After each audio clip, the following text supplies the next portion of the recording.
There we go. Welcome to the weekly show on the Going Direct. No, I'm just kidding. What's What's going going What's on, going Jordan? on? What's going on, Jordan? All right, so you got Jordan Wolf here, founder of Culture Supply and founder of the Going Direct channel, with Alex, the founder and CEO of Rising Suns Agency. We're coming back at you again with our weekly conversation. All right, so topic du jour, as they like to say. All right, so today we're going to talk about um, current gaps in the gaps in the current landscape of kind of traditional talent management and traditional talent agencies from Alex's perspective. And then, I think Alex gave me this line, which I love, which is, and really drill into how he believes creators are being misled into this rat race of corporate America in this like more unique forum, versus taking control of their own assets. I thought that was like a very um, clever thing to say and how to frame it up because I've never heard it that way. So, anyways, we're going to tap into those first those two things.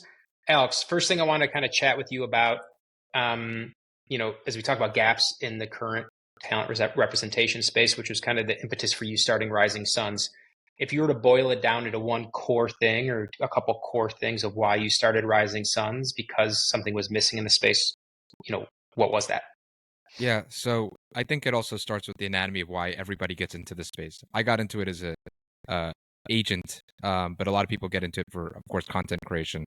Um, and the anatomy of this is most, if not all people, there was no education for this space. There was no marketing courses that were. It's being done now, but at the time when I got out in 2016, there was no marketing course. It was still traditional advertising. So um, people got into this usually on a whim where they made an account. There was no intention of getting to the space. They did it because they like content creation or they wanted to share some type of theme or messaging on social media.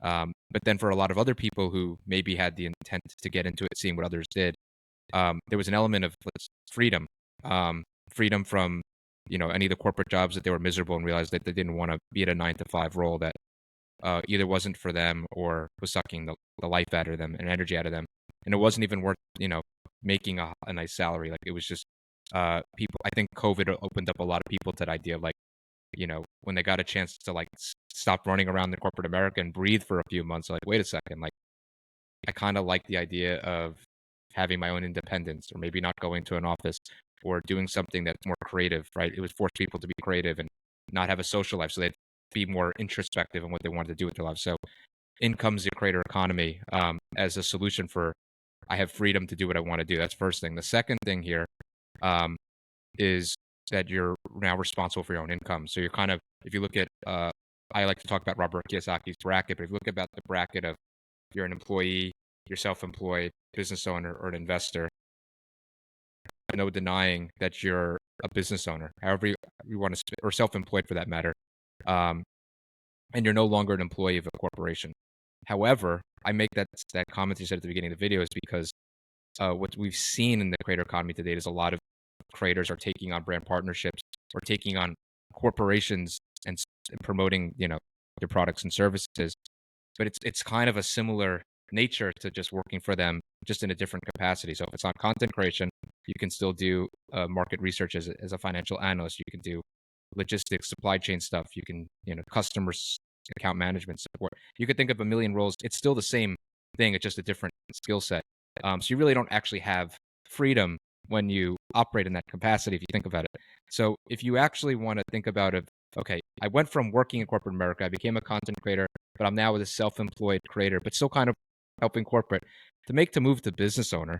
And this is where it gets interesting. And you want to have true freedom, right? True freedom means you have to build something that's yours with your ideas, whether it's a product that you're building or aligning with something that follows a mission that you're trying to serve. And it doesn't start with the traditional talent model. Talent representation is receiving an email or being on the recipient end of a brand's vision for what the creator should be for their company. It should actually start the opposite. It should start from the standpoint of I, the creator, want to bring this to the marketplace. Therefore, I must pursue this. And that's not being done right now. And I think we're going to see this transition to creator led brands and picking the products or services they want to promote. It starts with them, and then they'll have true freedom. And this is how you can build something not just of value for yourself, but more importantly for the people that follow you. Right, but I want to wrap it back to kind of the original question. What you mentioned is important, but wrap it back to the original question, which is the current gaps in the talent Oh representation yeah, sure. model. But I mean, I'll make the connection here from I take what the you're long saying, road and then a lot of the time. So that was a long road. I'll get a shorter road here. I'll get a shorter response. No, I mean, I think what you're getting at, which I think makes sense, which is essentially what most creators, especially in the long tail, which is like the area that we're so interested in exploring, and we're really where you work in. Creators are still largely price takers, Yes. not price makers. Yes. And so then I kind of move up the chain because essentially as a talent agent, you're just doing what you're trying to serve your client in the best way possible. So if your client is a price taker, that means largely agencies are all operating as price takers, Yes. which does not lead to independence for their client, correct? Correct. Okay. Yeah, and I think you're spot. But I don't mean to take the long road, but that just speaks to the nature of what's going on in the economy, and I think that the representation model, if you think about the incentive of the representation, it's actually I, I I was thinking of another industry to compare it to because like you could look at real estate, it's very similar, but you could also look at the recruitment industry. If you, I was reading an article, but like if you look at their incentive structure, like they don't care to necessarily find the best fit, or they don't necessarily care about finding what's actually going to help move the company that they're serving forward. If you look at the recruitment model, I mean, they're making 20% off placement. They're not making 20% off the successful performance of putting the right candidate in a role. And I think the talent representation model is where we stand today. It's based very similarly, where when they get a brand partnership and they're making a percentage, whatever actually happens doesn't really impact the agents nor the creators either. The more I think 2.0 version of this marketplace is creators aligning with the products that they want to align with in the long term, which is a different conversation than what we're currently seeing. It's not anything against even the brand endorsement representation space.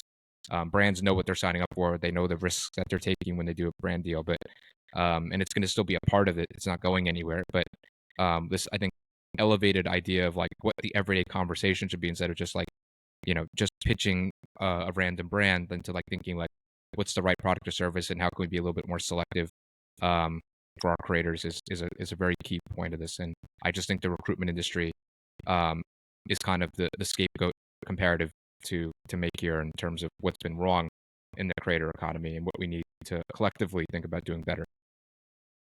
But let's drill into that because you still didn't answer my question directly, which is no, it's the second long road. Sorry about that. I just got to put like a blockade there or something. Yeah, no, it's this idea. I mean, you kind of hit on it, which is you're sitting there and you're like, okay, there's something missing with talent representation, and you're like, I want to start a new type of agency, and because of this current gap, what is the gap from a talent agency and talent representation standpoint? They're not meeting the market, or the market for brand partnerships where it's at right now. There's a lot of one-offs. They're not putting their creators' interest at heart and thinking or giving them the right advice on building a true product that can serve their audience. Rather, they're taking things that are actually stemming from the real problem of even why they left corporate America, which I said earlier. But they're taking things that are already out there that aren't moving society forward. They're not thinking about products or services that are going to benefit their followers and their consumers. And I think that's a lot of the core everything we're doing here is to help the consumer. So like thinking it from that perspective, what's going to provide the most value to the consumer? And it starts with the creators and the current corporations that are funneling their products and services to creators, right? And we're going to have to make that's like a change there, right? Yeah, I actually really like that. I haven't thought about it that way from a talent representation standpoint, right? Like this idea of like, if you keep it front and center, we're actually here to serve the public. That's what this is. Yeah. We don't matter as much. Right? It's only the consumer that matters here. Yeah, and that's like really interesting because like interesting. Now you're gonna make my you're gonna really get my mind going there. Yeah. It's just a good simple way of explaining kind of a lot of the stuff that we talk about, which I like. Okay, so obviously talent representation model incentives aren't aligned. They're not really focused on what's necessarily. There's plenty of great agents out Of there that course do a they're lot there. of great Of work, course, right? that's Of course, but just generally speaking, in because I think there's a couple things the distinction here. This is like we're largely talking about this long tail of the creator economy, right? This kind of you know the vast 90+%, 95+% or whatever that make less than $100,000 a year. Many probably shouldn't even be content creators. That's a separate conversation. But that is the reality of the market today, right? From a talent representation standpoint. So, okay, so you notice that gap. So how do you, I don't know, envision filling it, or how do you start to change that? I think it starts right here. I think it starts with these conversations that I touched on this. I'm not going to call it any big company. I mean, I talk about them a lot. I don't know if they know I'm out there or not. It doesn't matter. It's not relevant to the conversation. But if you look at a lot of the bigger agencies, if you want to look at their social media or their press, they're not the people behind in the boardrooms are not really out there doing as much interviews as they should be. They're not doing as much content, on social media about what they do. And the reason is because the nature of doing business deals, especially in the B2B world, which is the next big trend in our space right now. It's very like kind of behind closed doors, a lot of NDAs being like, we talk about this like decentralized approach. We talk about this transparent approach from a consumer standpoint for the products and services, but we're not really showcasing what's going on behind closed doors with agents and brands and creators to the public. And I think these conversations actually open those doors because I'm behind closed doors and I don't really have anything to hide. And I think a lot of other agents don't either. They don't see a reason to share anything because they don't want to change anything that's happening. If you want to change something that's happening, that starts with having a conversation around what's happening in the space. And I think the best way to go about it is creating awareness around what needs to change here. And I think with the right conversations and the right people on social media talking about this, which is what we're doing with creators, like, and it's really in the B2B world. I think this opens up the doors for creators and brands to follow our approach. One of our colleagues, who you're very familiar with, we actually got connected because of him, Scott Vandenberg, at Influencer Capital. I can't things I don't know what I can or can't share, but like he posts a lot of good LinkedIn content about creator equity deals, and I won't share the parties, but like he's gotten a lot of interest from when he told me companies that I never would have thought would even been looking into our space right now. Because we talk about the industry side, like it still kind of has this like stigma of like it's like a baby brother to mainstream media still, and like the reality is it's starting to change, and there's a lot of big players that want to be in the space, and before it's too late, I think there's still opportunities for a lot of creators to not even be influenced by a greater power that's already in the space. So I do think that there's such a great opportunity for us to have these conversations more publicly, for us to create more education awareness around how creators should engage with brands, or if they should become the brand, which is really our main thesis here moving forward. Yeah, you hear like I think I've seen a lot of people make comment that are kind of in this space start to make comments around how brand deals are bad and creators should never do brand deals. That's And not the point. Yeah. but no, I think it's I think it's just like I think I think this is a very nuanced discussion. Yes. And I think one of the things that I've realized is and this is kind of the effect of a more of a maturing market. Yes. Is there starts to be segments to that market. Yep. Right. And so for maybe some creators, like they'll just get washed out because the competition is too much and they're not really doing anything of value and they're not really building a community. Yep. Some creators, it'll make a lot of sense to get involved in brand deals. Yep. Some of them, right, want to build a much broader platform and might build their own companies or their own products. I think it's very nuanced, and I kind of go back to this piece, which is it's very nuanced. So I don't think there's one size fits all. But because of that, I don't think this space anytime soon will ever lose the human component from the talent representation space. All right. So let's talk about that because it's very interesting. If you have a very large creator, very large talent that, right, they typically have the business manager and the agent and the whole infrastructure around them. But when you're a longer tail creator or you're a smaller talent, however you want to describe it, you don't have that infrastructure, right? And so in your mind, because they don't have the platform to support that much infrastructure, like from a team standpoint, and it is a very nuanced thing, like everyone has their own needs and their own objectives. Like, how do you think about, I don't know, effectively servicing your, I don't know, your the talent in that case? It seems like pretty complicated. Yeah. Logic, and this is just simple deductive reasoning here, but like I think about all the big talents, like, and one of the things I always do with them is like how they got started. In a kind of separate industry. It's not directly separate. I mean, it's all entertainment, but there was this VHS show. It was called Driven, and it went into like the anatomy of like uh how like Beyonce got started and Britney Spears and the Backstreet Boys, and you watch a lot of this stuff, and like people always love to look at the end result of where they are today, but like it's a sweat and a grind at the beginning for everyone that gets big. And like I talk about the group NSYNC, for example, back like they were like going from every single high school and college performing in front of like auditoriums for like 200 students. You know, like they weren't like it wasn't sexy at the beginning. You know, they did a lot of the legwork. They knocked on a lot of doors. Like they did everything they needed to do. And they talk about this in the VHS that you should check it out, Driven.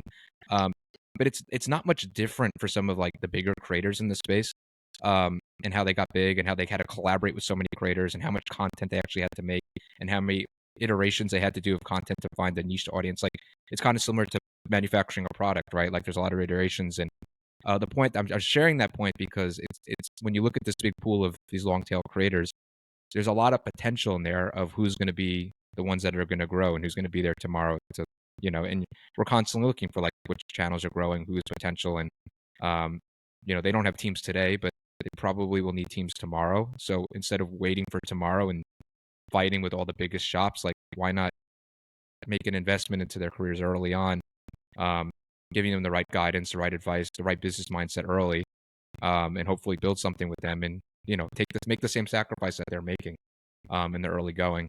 Because like I said, the biggest people, pardon my French, ate a lot of shit at the beginning too, until they can get to build something big. And I think a lot of creators would respect the agencies that are working with talents that maybe aren't making $1 million a year, because they believe in what they're doing and their potential, rather than just leeching onto them at the very prime of their careers and sucking them for all their worth. And then when they're not relevant 3 or 5 years from now, they kick them to the curb.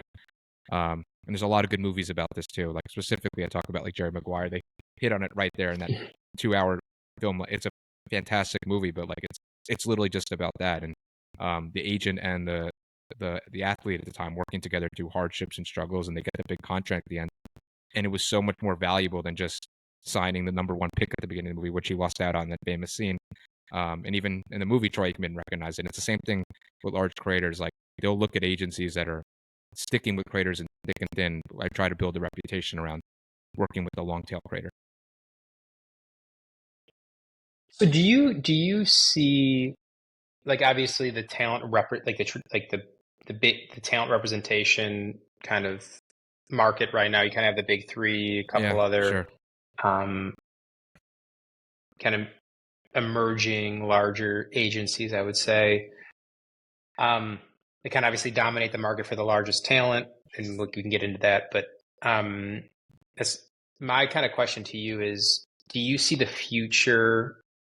Because so the talent is way more distributed now, Sure. and it's going to be across so many more industries, so many more topics. You talked about B2B also, like all this stuff. Do you see the representation model being much more of a one-to-one model where you do have someone by your side for a much longer period of time that really does care about um, building your platform and where you are in your life as a talent versus, like I said, just taking advantage of that person at the prime of their career? Yeah. Not taking advantage, but you get what I'm saying. Yeah. I'll say it's not. I don't think in the 100 years that this model's been around for, there's an exact science. But like traditionally speaking, like you said, like the model was only going after the prime of their careers. And even in the case of Jerry Maguire, like it was still a professional athlete. Like we're not talking even about like somebody in a professional athlete who might get a $20 million contract next year.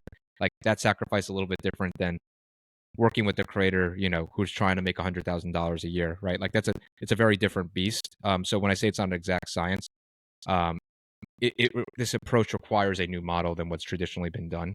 And while I don't say it's exactly one-to-one, I think it's much closer to one-to-one now than it's ever been before. And it starts today with where we're at right now.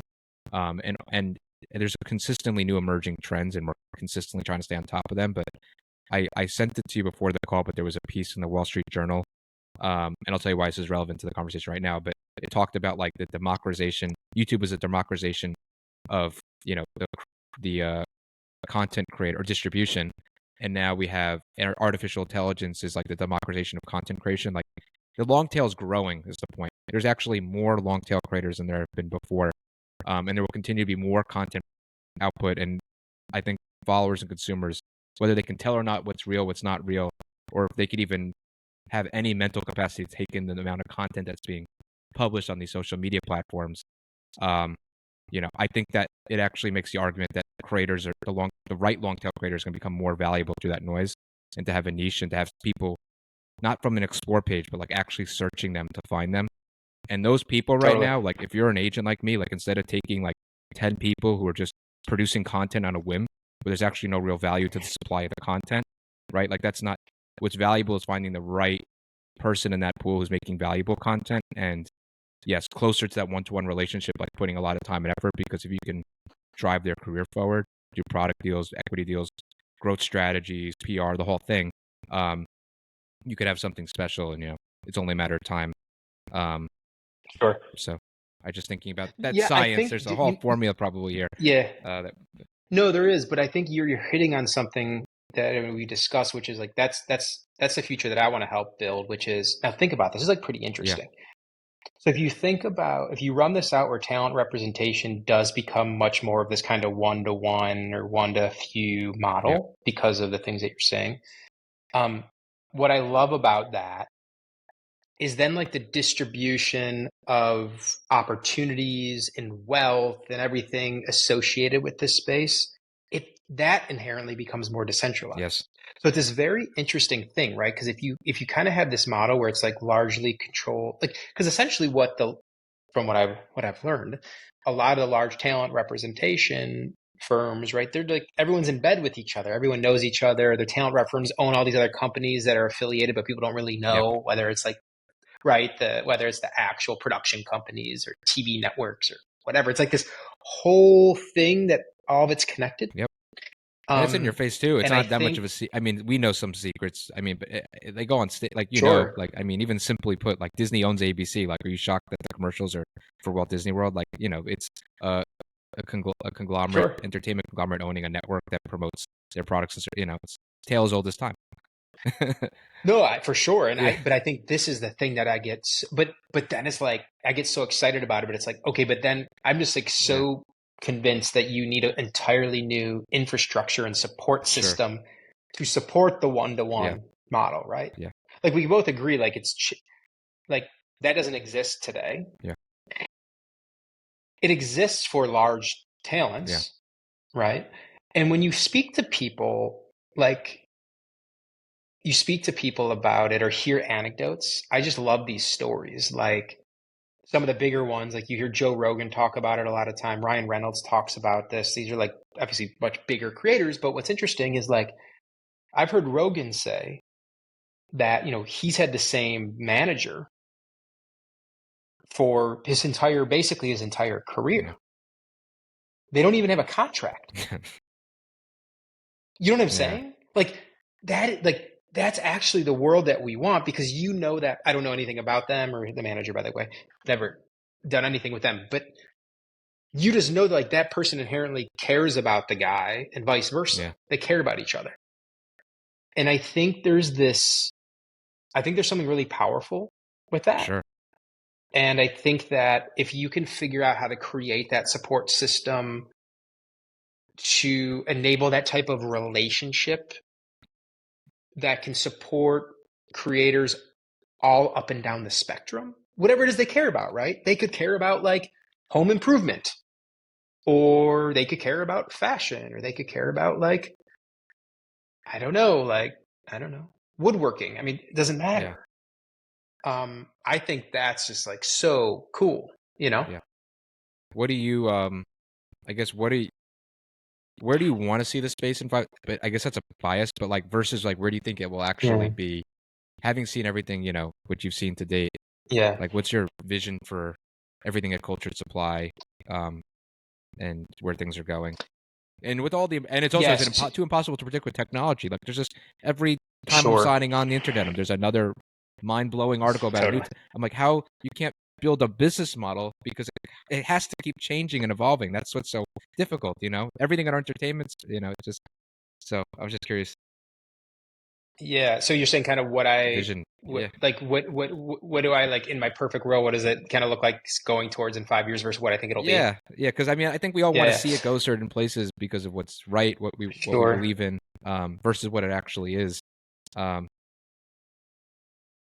Well, we've been talking about this for a while, and I've been like really into it because it's just like it's been clear as day as far as just the creator economy of like this kind of, um, you know, we talked about it last week, but the independent media's checkmate, yeah, and like the presidential election kind of represented this, and so I just think um, that's the beginning of this great rotation of that now creators are going to be the ones building new institutions from the ground up. So I truly believe that's been building up and building up and building up, but now it's just been checkmate. So that's going to yep, happen, right? So that why I'm very excited for that. I think 5 years is like a short time because you do have a lot of these institutions with instilled incentive structures, and one can make the case that like large talent representation is an institution, yeah, sure, sure. right? So they control the biggest talents and the biggest budgets, and so Correct. um, I think that I don't think it'll look that much different, to be honest, in 5 years. But what I think is going to happen, which is kind of what's happened over the past 15, is like it's just going to be this slow chipping away, slow chipping away, slow chipping away, slow chipping away. And I think we're going to see a lot of this like celebrity-led brands and celebrity-led products, most of them that just suck, to be honest. Um, you could already see it's kind of going away. Like it's just people trying to take advantage of the situation. It just doesn't make sense. So I think my point is I think you're going to see much more quality rise to the top. And I think you're going to start seeing a lot more little nodes being built by let's call them the first generation creators. So like Andrew Huberman is now kind of building a network out where he's finding other creators and health related information. Like I think you're going to start seeing these folks build out their own networks of talent. I mean, Dude Perfect now announced that they're kind of doing that. And obviously Creators Barstool was like, building out networks of creators. It's like really, yeah, exactly, right, because they have the platform, exactly, right? yeah. So like that I think we'll see more and more of that. Um, but I think that was interesting, Alex. I think, which is a big difference, is that's still media. And I think that this is a much bigger trend. So those are the things that I see. I think largely they'll still look the same because like the budgets and the largest talents create so much of the pie. Um, but the last thing I'll say to that is I think you'll really start to see emergence in other niches and other areas.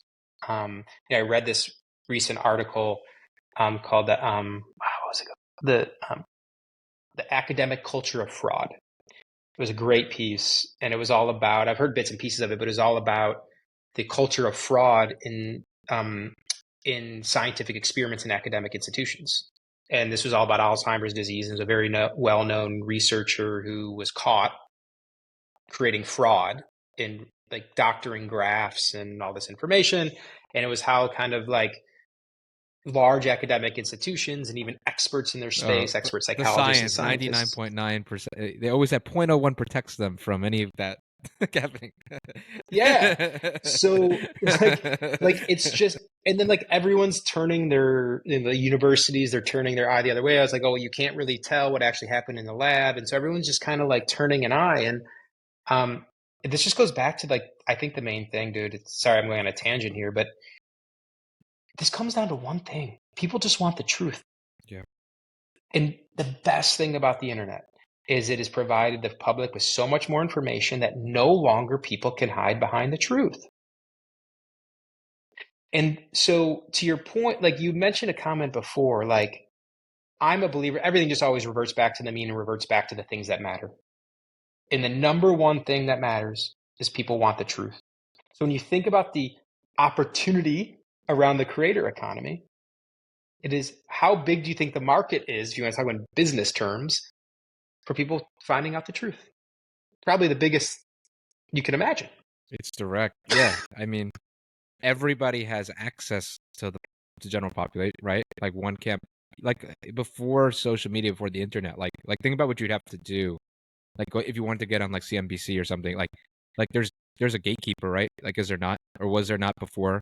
Like so with the media having gatekeepers, like you couldn't get out the truth, right? Isn't that the very simple fundamental difference? Of course. So like even if you aired a segment, right? I mean, I know there's a lot of live segments, but a lot of times there's like pre-recorded segments too. Like they'll just edit it out.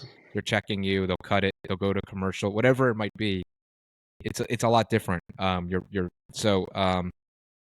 Yeah. And even if you are trying to get on a segment one time, like if you look at the way a media structure, like as a conglomerate, like even like this most recent election you talk about, like forgetting your politics or what people believe in, like there was a lot of messaging and people were sharing on social media where it was like the same talking points across like thousands of different TV networks and radios and media stream affiliates, like, and it was verbatim the same.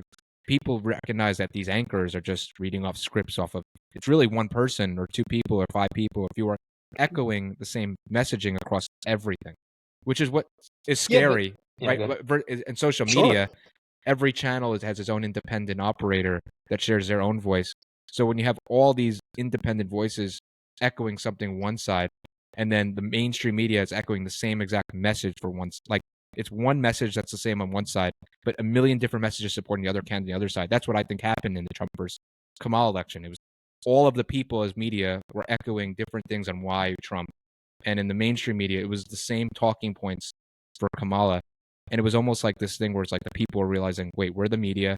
We have our own independent thoughts. Like this is what we should rally. This candidate represents that, where the other candidate represents the conglomerate media institutions. Of course. And that's all this was regardless of policy. Like traditional liberals, even all of them came out and said the same thing. Like that's what happened in this election. You know, you could call it an underdog story for Trump, or the assassination attempt, and he was trying to get convicted in court, and all this stuff. It just represents, he represents the frustration of people that like they don't feel like they have a voice. And for the first time, people going to social media feel like they have a voice, and people are rallying behind their causes and their opinions. So I just think it was interesting, regardless of the politics. The politics are relevant. Sure. It was like the little guy felt like they had power this time.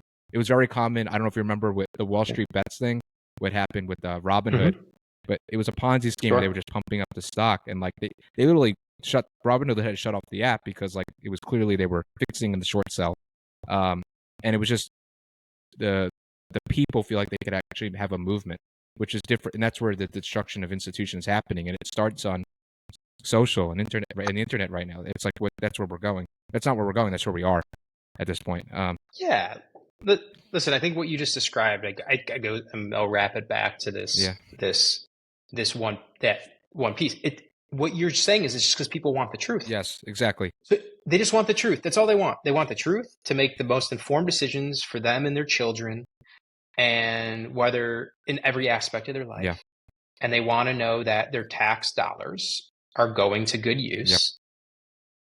And the role of the government should be to take care of to really help take care of the basic needs of society so it can function well for the most people possible.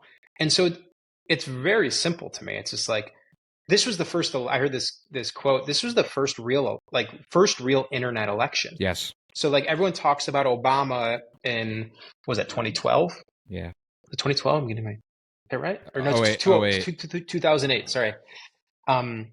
In 2008, and he was about the first president on social media. But what was interesting was this analysis was like, but at that time you could still kind of change your messages depending on who you were speaking to, because you didn't have this like pervasive sharing information in like all the different social media platforms, and how like just seamless the content sharing is and creation is, and now it's like in the Harris campaign got caught with that, like it's telling two different messages on different issues, right? So it's like there's no more of that. You just have to be straight and be direct. All right, so I want to wrap this. So this is a good point. I'm going to get back to your initial saying, which is, and I want to dig in with you on.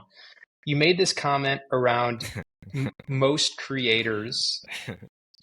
They still are running the corporate rat race, just in another format, right? Different format, same game, different format, and so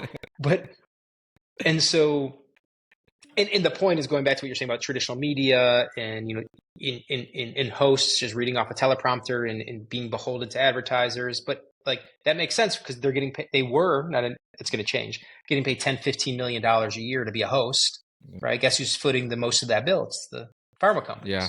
Right.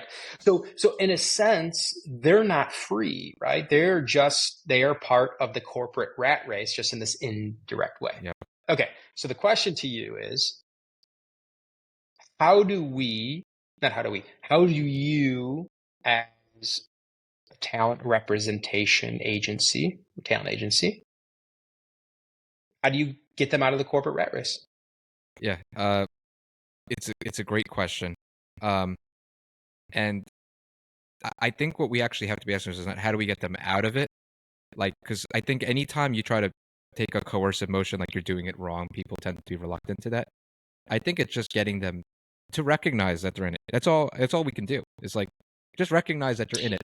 So it's an education, an awareness, and a conversation, which I think is what happened. Like we just talked about the election. There was an education and awareness around how things have been done for so long. And people just like took goggles off, like, holy crap.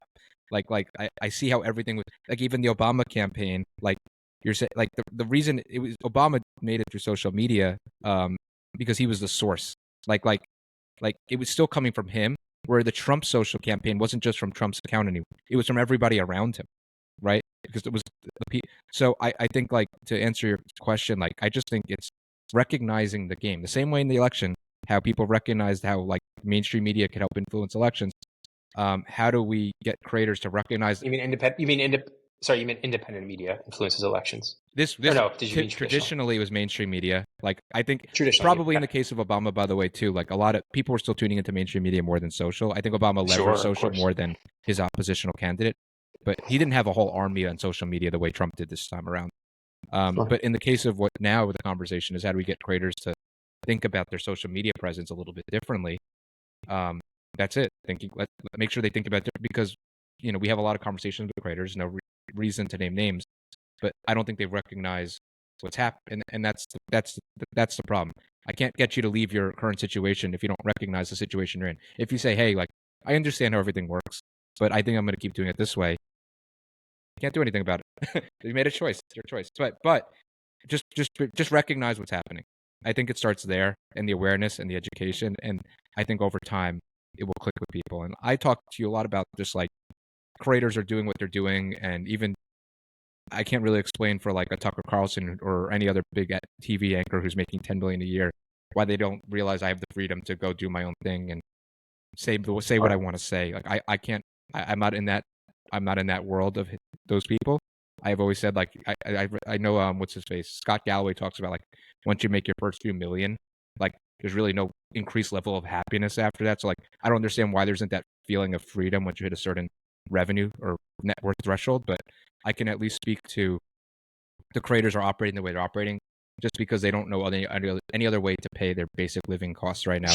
So once you kind of get out of that little framework, is that the truth? With the truth be told, like they do realize where they are. They just need to get to a certain place and then have more freedom to enter not just into products that they want to promote, but even conversationally on social media, the type of content they want to make. Because there are a lot of red lines from sponsored content, and let's be real, the algorithm gives them red lines as well. Like they have to make certain content based on the algorithm trends, or else they don't get impressions and views. And right, so like, and Gary Vaynerchuk talks about this all the time. Like creators don't feel like they can make the content they want to make because they're worried that their view counts will go down. Right, if they find a good topic that works well, they're gonna have to keep making that same post over and over again. It starts to feel like they wake up the next morning, they just kind of feel slaves to their own accounts. So this conversation runs so deep here. This dynamic but runs so deep in how creators engage their followers. But going back to what you're saying, I just go back to this is very simple to me, Yeah. which is like, you have to be like, what are you trying to say? Like, what are you about? Like, if you're truly free, Yeah.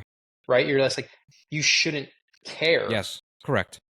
About that, right? It's like, because it's about what you're saying and what you're about and what you're sharing. And the reality of it is, if the market and the audience finds what you're sharing valuable, they will find it. Of course. I'm with you on that one. And I think, as long as their landlord's not knocking on their door. Well, no, and I know we're gonna wrap up. No, it's true. We're gonna wrap up here on that point. But I think you make a really good point, which I think next week I think we should really dig into. Is like, there is the reality of what people need to eat. Yes. And one of the things I've seen is the most interesting kind of, I guess, emerging creators in my world. They make decisions very specifically when they have like a very specific message or mission or objective with what they're doing. Like, they will just like not go full time for a longer period of time in exchange for not taking a brand deal or not doing any of these sponsored content pieces. Like, they'll just continue part-time for longer until they build up their audience, or they'll do other things they need to do for money and continue to create content till they feel comfortable making that jump. Sure. Because my belief is, if it's really within you and there's something deep with what you're trying to do, there's always a way to figure out. Absolutely. I don't want to play creators victims by any stretch of it. I agree with you. Yeah, for sure. Cool.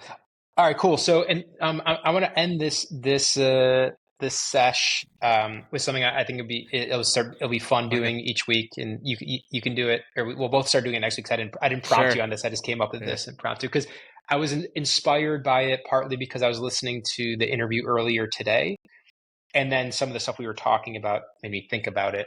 And so each week we should come up with something that we've listened to or came across in the creator economy that we found like very like enlightening or interesting. I think that we should share. Sure. So this one that I want to share and why was Lex Friedman had a podcast he just released with Javier Milei, the new president of Argentina. Okay. Beyond the fact, like, I'm not going to talk about my views about the approach or what's going on. It's actually it's a fascinating conversation, regardless of your view. Just really, really interesting, especially if you're interested in economics. But Lex Friedman, in the introduction, I love this, and this goes to the heart of what we're saying. He gives the preface of it in his very solemn voice, and he goes, "This is the first of many conversations I want to have with other leaders like Zelensky and Vladimir Putin and Xi Jinping," and he went on and on and on, of doing long form 2-3 hour conversations with world leaders. Think about that. Independent media personality are we've already seen it, obviously saw it with the presidential election, but now it's going to start happening with they're going to start interviewing presidents. Kind of like, reminds me of the interview. How cool reminds is that? me like the interview with James Franco and Seth Rogen, where they sit down with the North Korean dictator. It's like because it couldn't be somebody, it could be anyone, it could be Chip Scott, whatever. Anyone could do that. Like it opens up the floodgates, right? To totally. There's no source anymore either, which is I funny. It doesn't. Yeah, no, and it was, and I thought it was just so fascinating. I just kind of I just projected out. I was like, oh, and the coolest part about it, this goes back. This is what brought it up in my mind. You talked about the AI based content tools, and by the way, I agree with you. We don't even know what's going to happen. There's going to be an explosion of creativity around content, which I'm super excited for. But the entire interview was done in Spanish. Interesting. But it was dubbed over with translation by 11 Labs, and you should listen. Just listen to the beginning of it. Out. Yeah. I'm telling you, it was insane how good the translation was in Milei's voice. Insane. And you had the translations were all there. Okay. No. When you're listening to it, he's speaking. It's in English. In his voice. Oh, I got it. And the translation is incredible. Got it. I was like, because I've been following some of this stuff. And I'm like, oh, it's getting really, really good. That's all AI. Yeah. But, that's why I heard. Yeah. That was I went to VidCon in 2023, and they had just talked about that technology where you can transcribe any conversation to like 100 different languages. It's phenomenal. It's getting good now. Yeah. So much for going to Spanish All right, class. brother. I got to go. Pretty good, Jordan. Yeah.